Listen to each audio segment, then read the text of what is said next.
होता था।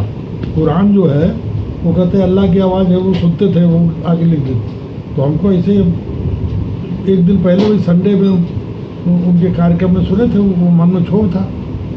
उन्होंने कहा कि पहले तो कहा जाता ढोल कुमार शोध पसनारी सकल ताड़ना के अधिकारी। तो उन्होंने कहा ऑल इंडिया रेडियो पर ये इस लाइन का प्रचार करने की क्या जरूरत है, महिला जगत है, भैया अपना कार्यक्रम करो, तुलसी को काहे जबरदस्ती प्रताड़ित कर रहे हैं।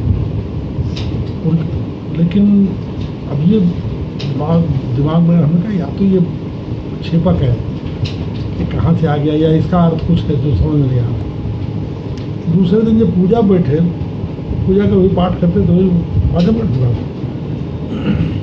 तो प्रसंग तो रामचरितमानस का कहीं और चल रहा था, लेकिन वो होता ना मन भागता है दूसरी तरफ। तो वो पिछला दोपहर को सोमवार के दिन मन भागा, वहाँ देखो सोमवार का दिन भी था वो लगता है। तो वो तुरंत ध्यान आ गया, ये जो है पांचों शब्द संज्ञा नहीं है। और ये जो हमने वहाँ सुनाया तो वो लोग दंग रह गए थे। उसी के बाद अगली जो तुलसी जयंती पड़ी, तो हमने हरिवंश कला भवन में सुनाया। उसमें सूर्य जी हमको बुला के ले गए थे। तो उसमें मंच पे जो बैठे थे करीब 8 प्रोफेसर थे उसमें। सूर्य जी नौ रहे होंगे, बाकी 8 जो है डिग्री कॉलेज वाले लोग, 2 BHU के आए हुए थे, कुल मिलाकर 7-8 लोग बैठे। सब लोगों प्रवचन के बाद उन्होंने हमें खाली मक्खन पालिश के लिए चंदा दिलवाएंगे अगले गंगा जमुनी जी कार्यक्रम जो करते थे नेहरू जयंती पे, उस पर। तो अब इनको इनवाइट किया है तो थोड़ा इनको भी मौका दिया जाए। तो उन्होंने कहा कि ये राम भक्त हैं हमारे आयकर अधिकारी मिश्रा जी, इनसे अनुरोध है 2 शब्द बोलना। हम 2 शब्द में वही बोले। उन्होंने कहा इतना बोलने जो आप लोगों ने कहा इसके बाद कहने के लिए कुछ रह नहीं जाता है।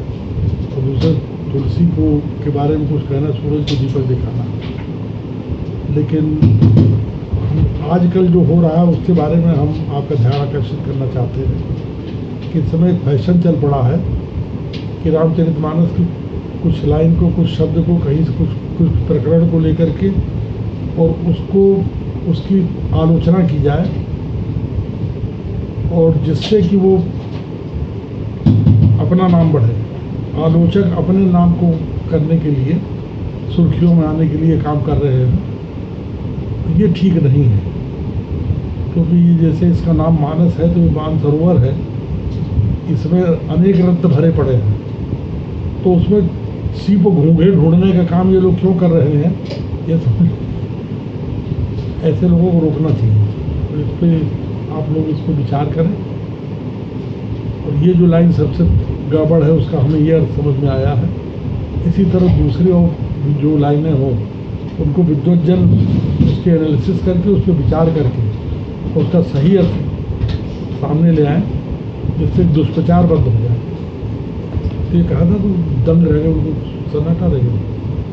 उसके बाद वो शिवली कॉलेज जा रहे थे, तो हम उनको वहाँ जबरदस्ती पकड़ लेंगे, क्योंकि शिवली नेशनल कॉलेज के हेड भी बैठे हुए थे हिंदी वाले, डॉक्टर रहमतुल्लाह।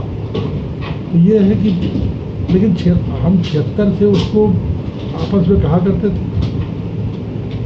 पहली बार इसे जो छपवाया जो हम गोंडा में थे, तो हिंदी अधिकारी एक आए, उन्होंने कहा कि साहब कोई लेख दे दीजिए, हम हिंदी पत्रिका में छापना चाहते हैं, कुछ मटीरियल है आपके पास, आप तो हिंदी बहुत काम करते हैं। उन्होंने हमारा काम देखा, हम अपनी कलम से हिंदी छोड़ अंग्रेजी लिखते ही नहीं, दस्तखत भी है फाइल पर हिंदी में करते थे। सिर्फ रिफंड वाउचर पर दस्तखत अंग्रेजी में करते थे, जिससे कोई नकली न बना ले। बाकी हम हिंदी छोड़ अंग्रेजी लिखते ही नहीं थे। अब स्टेनो अंग्रेजी के रहते तो डिक्शन देना पड़ता था हिंदी। तो उन्होंने हमारा काम देखा, बोला आपका तो काम ऐसा में कहीं देख नहीं था, आपने सब हिंदी में किया हुआ, और हिंदी की हम पत्रिका निकालने वाले हैं, और उसमें लेख दे दीजिए।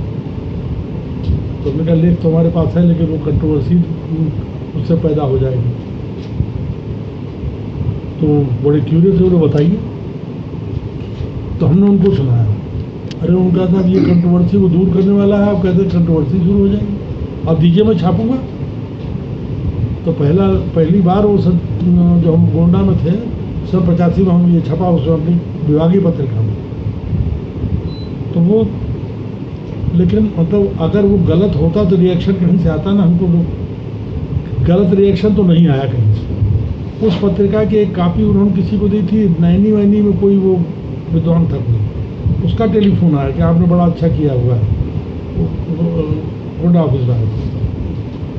फिर आई गई बात हो गई, उन्होंने अगले प्रकरण वगैरह में एक दो लेख और कहा दीजिए, तो हमने फिर वो दूसरा लेख दिया। इसमें ये जो है ना स्वांतः सुखाय, ये लेख भी पहले अपनी विभागीय पत्रिका के लिए हमने तैयार किया। और वहीं जब हमने हिंदी में ये कहा था तो उनका पीएचडी कर डालिए डॉक्टर कन्हैया सिंह वहाँ जो हेड थे। तो हमने कहा मैं एमए नहीं पीएचडी कैसे कर लूँ, मैं तो बीएससी हूँ। तो उनका था अरे ये तो बड़ा अच्छा, अभी पिछले साल तो गोरखपुर यूनिवर्सिटी ने अलाउ किया कि टीचर कैंडिडेट के अलावा कोई भी कैंडिडेट 8 साइड के सब्जेक्ट्स में एमए दे सकता है, तो आप भर दीजिए फॉर्म। तो फॉर्म तो डॉक्टर कन्हैया सिंह ने पार्ट 1 का भरवा दिया, और उसमें कहा कि आप वो पाली ले लीजिएगा, एक वो अदर लैंग्वेज ली जाती है तो पाली ले लीजिएगा। तो ऑप्शन हमने कहा और कौन ऑप्शन, बोले पाली, संस्कृत और कोई एक और था, उर्दू या क्या था। तो हमने कहा नहीं फिर तो हम ठीक है, तो पाली लिखवा दिया उन्होंने। बाद में उन्होंने काट के संस्कृत कर दिया। उन्होंने कहा पाली के, बोले एक किताब पढ़ लीजिए। हमने कहा वो किताब पढ़ने मौका नहीं मिला क्या करेंगे, संस्कृत तो जो बैकग्राउंड है उसे कोई लिख ले जाएंगे। तो और संस्कृत पता चला हमको 78% या कितने मार्क्स मिल गए थे संस्कृत वाले पेपर में। तो पार्ट 1 पास कर लिया, उसके बाद वो पार्ट 2 वहाँ से किया सागर यूनिवर्सिटी से। अब उसके बाद पीएचडी करने के रह गया। लेकिन वो कह रहे हैं कि जब रिटायर हो गए तो हमने कहा अब छपवाएं। तो उनके पास गए, जो पांडे जी है अपने कमिश्नर, चीफ कमिश्नर रिटायर हो गए, वो भी वहीं बोगनान के पास उनका गांव है, वहाँ के रहने वाले। तो वो उनको जाकर हमने सुनाया, वो यहाँ पोस्टेड थे कमिश्नर अपने, बड़े ध्यान से उन्होंने सुना।